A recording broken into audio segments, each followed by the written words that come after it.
Hello and welcome to The Well. I'm your host, Dr. Brendan Arm, Doctor of Acupuncture and Oriental Medicine, Chinese medicine herbalist, and founder director of Lotus Integrative Medicine in Santa Monica, California.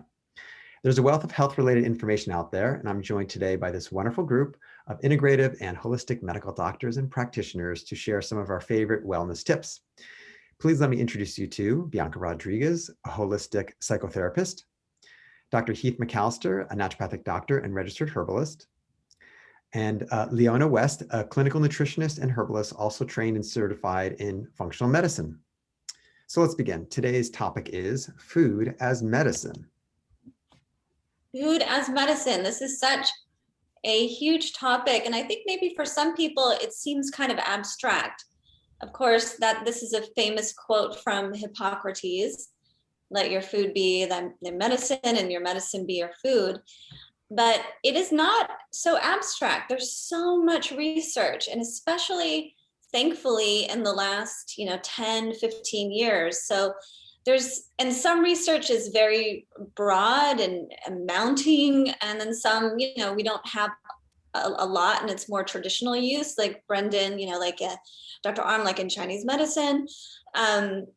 But there's two research studies that came out recently that I thought were great to kind of give an example of food as medicine. One is mushrooms. Mushrooms are probably maybe the most researched, I don't know, it could be the most researched food from the standpoint of looking at it as medicine. It has ergothioneins and beta glucans, which help protect the cells. They're anti-cancer. So this brand new research came out that showed that eating basically the equivalent of one cremini mushroom a day could have up to a 45% protection to our cells against cancer. And then in particular, it seemed to be all cancers, but in particular, breast cancer was pretty exponential in terms of the protection. So I think that's such a clear connection of a simple act in terms of your diet, food as medicine, how food can translate into medicine, to the body. So that's one study. We can talk about another one, but I just wanted to throw that out to give that kind of concrete connection, how food can be medicine. Yeah, I would just like to chime in that if you think about the things that you're exposed to every day, you breathe every day, you drink water every day, and you eat every day, and the things that you're exposed to on a regular basis like that, they can either accumulate goodness, and basically every bite of food can either nourish you or harm you or be neutral. So my kids ask me this all the time because they know I'm a doctor, and they're like, what's healthier, this or this? And it's a great game to play, and I kind of go through the benefits and the problems with each food. But if you think about it, it's the same as toxins. If you expose yourself to too many solvents, let's say, pesticides or paints or any amount of different toxins, they can bioaccumulate in the body. And I think about food as the same way, that you can essentially accumulate different storehouses of nutrients or toxins from those foods. So it's one of the reasons why eating organic is so important, because you don't want to have your pesticide-laden foods coming into your body, stored in your body, and many of those are cancer causing or hormone disrupting. So if you think about every bite that you take could nourish you or could harm you, then that can inform your decision making. We know that things like sugar are really toxic for the body in the ways they slow down our white blood cells, and they speed the excretion of things like calcium out of the body and magnesium. And so we know, these things like sugar that are really bad for us. But then the opposite end of the coin, what should we be eating? If we know we shouldn't be eating a lot of carbohydrates and sugar and high fructose corn syrup and trans fatty acids, what should we focus on? I have this conversation all the time with my patients. For me, a lot of it's quality, so it may not be a specific food group, but it's is it organic? Is it grass-fed? Is it grass-finished if you're eating meats? One plant family that I feel pretty strongly about is the broccoli family. I mean, you really, especially cooked broccoli, cooking those vegetables, if you eat a lot of them raw, they can actually have an inhibitory effect on the thyroid. But cooking those vegetables, they're loaded with these things, these potent antioxidants, potent anti-cancer agents. I mean, there are foods that exist that we know from research that kill cancer stem cells, things like turmeric and ginger and, if you're having these things on a regular basis, are you killing cancer stem cells on a regular basis? Are you, reducing oxidative damage on a regular basis? So think about that as a chronic exposure. You can chronically expose yourself to health promoting things or harmful things based off your choices. And that is going to take some education. So that's a good point. I wanted to share also in my practice, as much as possible, I'd rather make recommendations that are food oriented as opposed to just a pill for an ill. I don't like personally taking a lot of pills or a lot of capsules or tablets or stuff like this. And the active refined component that's, put into a capsule, is that really what we need for optimal health? I think when you do the whole food, you tend to get the active and other supporting parts of the food that is better for us to, as an adaptogen, as a being, to be able to assimilate and, have the best health from. I would probably say, though, with my patients, the things I recommend most is food as medicine tends to be root vegetables. I think a lot of foods, from a Chinese perspective, many people who have got digestive issues, the issue is because they have digestive weakness. So, things that are easier to digest would tend to be a lot better for their health. So root vegetables, anything that's grown in the earth or close to the earth, Dr. McAllister mentioned turmeric and I think he said ginger, but also, if you put in garlic or onions or shallots or let's see what else we have here. Potatoes, beets, Sweet potato, carrots, yams, sweet potatoes, all that, or even stuff that like sprouts right out of the earth, not on a high tree, like any of the deep leafy greens that sprout out of the earth. All those things that are, when you cook them or stew them, or, I just find those are the easiest to assimilate. And probably is the best food as medicine overall for Chinese medicine. I mean, there are people who have imbalances in other organs, so they may have other specific diets, but overall, the majority of my patients, I think focusing on the root vegetables cooked is probably going to help the most amount of people. Yeah. And I like what you guys are saying just about the fact that it's like, what's our level of consciousness around, what we're eating? And I think it's so interesting to kind of look at like the history sort of food, especially kind of growing up in the generations that, all of us grew up in, was like, it became about fast food, and it became about convenience, and it became about like, what can you do and what can you eat, fast. And, all that stuff is exactly the opposite of what we're talking about. So it's really been nice to see this movement into going back into, whole foods. I know a lot of folks who do the Whole30 diet and are like, oh, there's just so many different ways that I can incorporate whole foods into my life. But, my mom always says, my mom is Italian and my mom is one of the best cooks. And I am lucky that I grew up with tons of vegetables in my house all the time. And one of my favorite things to do was to eat the cold vegetables from the night before. Artichokes, asparagus, broccoli rabe, escarole. Like I'm lucky I grew up in a household where the food my mom was cooking. And I will always say to her, she's like, cooking is preparing. And as a person who's, and I think COVID has made a lot of us start to cook more, it does take, I think, some level of thought ahead of time if you really want to be eating whole foods. Because yes, you can go to the store and buy prepared foods, and I know that can be expensive for people to do, but one of my tricks is I buy sweet potatoes almost every week. I clean them, I cut them into cubes, I put olive oil, salt, pepper, and then I get creative. I'm like cumin and this and that, maybe some fresh herbs. I stick them in the oven. It's like 20 minutes. And then I take them out and then I eat them all week long. I throw them on a salad. I throw them with a protein. I do whatever. So, I think a lot of this is behavioral. Food is such a part of the way that you're raised. And if you were sort of not raised in an environment where there was tradition around food, there was education around food, there was maybe positive feelings around food, it can be an undertaking to start to change your relationship with food. But what I like you guys are saying is like, and we always, I think, talk about on here, it's just about starting to bring the awareness. Not everybody right now needs to go and like throw everything out of their pantries and be like, I gotta eat organic and I can't afford it. And da-da. It's like, just start to make little tiny changes. And it can just be, you know what, for a week, I'm just going to be mindful of what am I putting in my body? You know, like what am I eating? And also, how do I feel afterwards? You know, because we give a lot of general advice. And then we always, I feel like somebody touches on it every single time where it's like, but you got to do what's right for your body, you know? And I think we're all kind of looking for a magic bullet because our brains are wired to find solutions, you know, but maybe, you know that it's a journey, and maybe the things you were eating when you're 20s are not the things that you need to eat in your 50s. I know as my parents have gotten older, their taste buds have changed. What they can tolerate has changed. Maybe you're under a lot of stress and it's affecting the liver or the thyroid or whatever the hell you got going on. So know that it's like, it's a relationship that you're having with your body and with food. And that it really is, I love that. Is it nourishing me, or is it neutral, or is it harming me? I mean, that's just a great little check-in, Heath. I like it. I like it.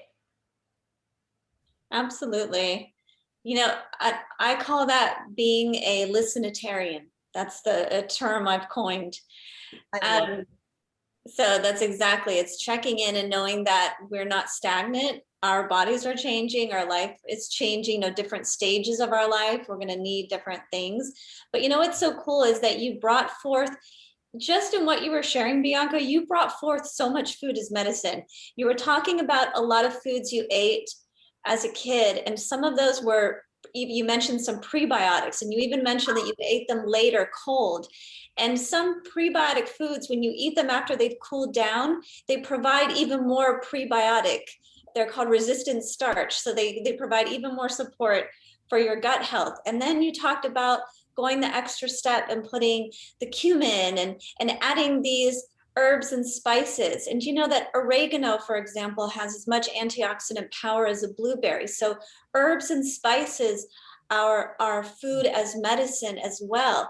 And so I think when we get into these habits that we love, or we draw upon traditions, you know, whether it's just family traditions, or those go deeper into cultural roots, we're bringing food as medicine to the table without even saying I'm doing food as medicine. You know, it's just because it's wrapped into our taste buds, our habits, our traditions. And that's what's so beautiful about slowing down and you know, reconnecting to those things. And I would say, on that note of slowing down, you know, in addition to your food being your medicine, your setting has a lot to do with how much medicine you can take from your food, right? So that if you're, you know, driving your car, and let's say you made a superfood smoothie, but you're driving your car, you're listening to the radio, or you're talking to somebody on the phone, you're not really present, you're not grounded. And that means you're not going to be necessarily in a parasympathetic standpoint to actually absorb that food. So, you know, to really be in a calm setting, maybe do some deep breathing. Do not be looking at your phone. This is a super pet peeve of mine. I bust balls all the time when people are looking at their phone when they're eating. Like, no, just let yourself experience the act of eating. Just eat, talk to the people around you, you know, make observations. Just you don't need to be hyper stimulated at all points. If we do that, you're not going to fully assimilate and break down your food.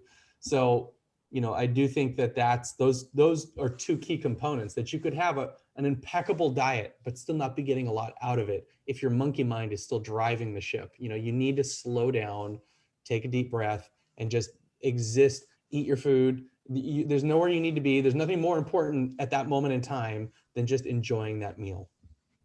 That reminds me, many years ago, I was on a retreat with Thich Nhat Hanh, who's a Vietnamese monk. And it was about mindfulness eating. And after we did some walking and seated meditation, everyone was given one raisin, or everyone had one raisin or something like this. And we all sat in silence and ate one raisin. And it was this moment where you were like, oh, so much flavor and so much texture and so much nutrients. It's like a universe, and it's this one little raisin. So I think I double check what next to Dr. McAllister's comments of, you know, don't be reading the newspaper when you're eating. Try not to be driving the car. I mean, all of us are a little tight when we're driving the car because we don't want to get hit by or hit another car. It's not easy to, you can physically eat and drive at the same time, but it is not practicing food as medicine. It's perhaps you could try practicing taking a meal in silence, or being out in nature when you eat. Or even just, like Bianca was saying, the process of cooking and creating a meal, can be part of the medicinal experience that you eventually get to eat or maybe share and eat with other people. I think as a practitioner, that's a wonderful prescription, to give. And I think instead of being overwhelmed, like Bianca was saying, making a complete change, it's like if you can do, one meal a week or one meal a day where you are practicing those elements to your meal, then you can start to put down those roots and start to create those habits and not feel like you've got to flip the whole thing, around. So I love that. Yeah, and I wanted to touch on, and this is probably will be, the subject of another talk of like intuitive eating, of like letting your intuition guide your food choices. I don't feel like that can happen until you have like proper education. That like we're not really given good education in terms of not only just how to cook and how to prepare foods, but what's actually nourishing for your body. Like people generally know, yeah, sugar is bad, but beyond that, fried food is bad. You have these like kind of very general statements that people have, but beyond that, what actually will nourish you? And that's not necessarily going to be the same for every person. What's going to be, maybe right for their metabolism, their body type, or their, their dosha. You could kind of segment it different ways, but that, we really need to have that education of what will nourish you. And I found myself when I was younger, when I was told that a food was really good for me, even if I rebelled at first, like broccoli, let's say, or lima beans or asparagus, whatever was being told to me, like that got imprinted on me that those were healthy things. And then later on, I would actually find myself craving those foods, whereas like if I didn't get that education up front, I wouldn't have craved them. I would have craved the same junk that everyone else does, like Hershey bars and soda, so like you need to educate your intuition a little bit about this physical experience in order to really let it guide you in your eating. But ultimately, we are programmed with a device that helps us figure out what is healthy for us and what is not healthy for us. And that's in relationships, that is in, job choices, that's in, all kinds of arenas. That's our intuition. We're all born with it, but we also need to educate it in certain ways. That stimulates a thought.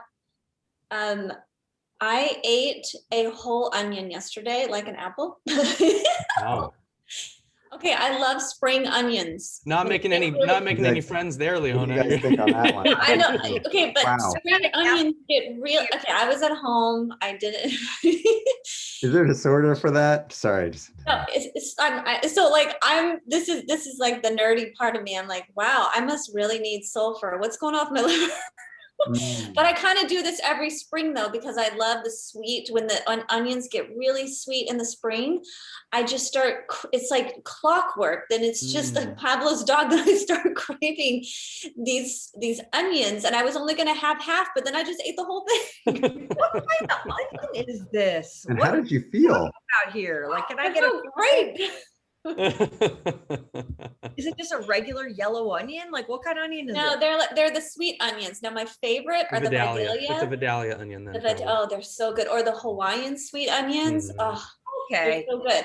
But this a regular onion that we think about, like a red onion. Oh no, not like a red onion or no, it's that would be tough. So it's so sweet. It's really sweet. But it's like, oh, I must really need some sulfur. As your body was telling you what it was craving, and that's because you needed something. Yeah. And women who are pregnant, they can really be good listeners to their body. I was just working with a client yesterday before the onion incident, and and she was talking about her cravings. And I said, this is something I always repeat to any person, especially in pregnancy.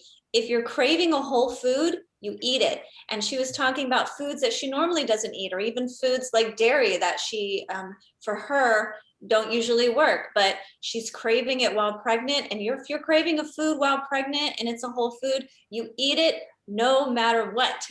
You listen to your body. Yes. Well, I think we should do an episode. Let's make a note to do a whole episode on intuition, because I got a really special exercise that I've used to make pretty much a single decision, including what I eat.